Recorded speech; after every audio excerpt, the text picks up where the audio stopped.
Hey everyone, welcome to Gateway Cup, the last big crit race of the season.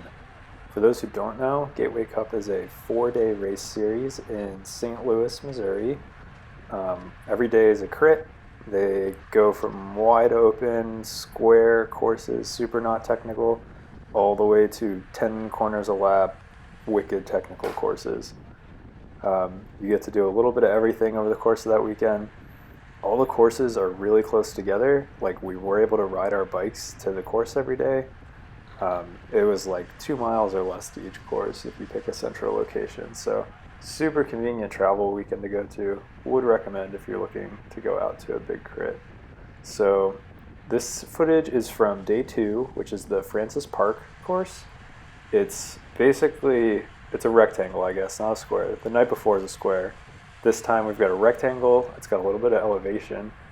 We're going onto the backside here. This is where the downhill is, and then you get that climb back through the start finish on the home stretch. And I am just showing you the last couple laps of the race here. So this race normally comes down to a field sprint. I averaged like 210 watts for this race. Like, it's super easy to just sit in and do nothing all day on this course. So I was betting on a field sprint from the gun. Didn't do any work all race. But having said that, there was a break of the day that established itself. And it's still away at this point. It started at 6 guys. They, I think, ended up with 3 in the closing laps. But they are still dangling at this point. And for the last few laps, it's looked like they were going to stick because the chase was not that cohesive. And I think that's mostly a product of nobody really has teammates in the Cat 2-3 rate field, so people don't want to do the chasing themselves. But just enough people contributed that the break is coming back quickly. And I think they started to play some games at the very end too, but we're going to end up catching them on the last lap, which is a little bit heartbreaking for the guys in the break. I think they were out there for almost half the race, so kudos to them. Big effort. Didn't quite pan out, but it's hard to stay away on this course. So this is start-finish stretch, a little uphill here, and we are coming into 1 lap to go. I'm pretty far back, but I'm like not that worried about it because in these 2-3 races, a lot of times there's huge swells on the last lap, and you just gotta like ride the right wave. So I'm looking for the right wave to ride here. The night before on day 1, I was up at the front coming out of corner 1 on the last lap and ended up getting burned by the swarms. So I'm trying to be the one coming to the front at the right time today rather than the opposite like the night before.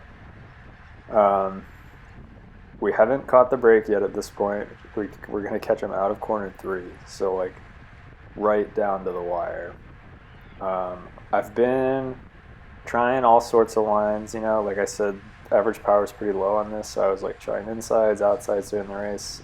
Insides save you a lot of distance.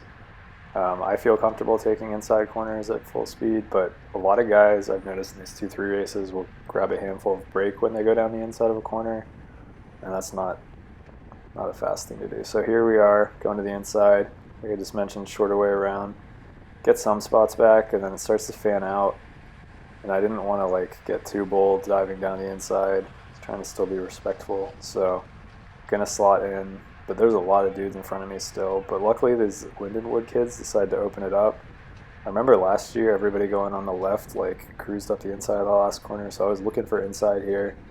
Gonna follow this guy's wheel still, and I kind of like settle just like he does. I even let this guy in. I should have just kept gassing it around him on the inside.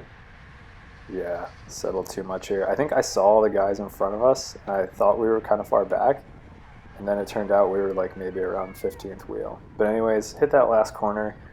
It's a pretty easy last corner. And now we're sprinting.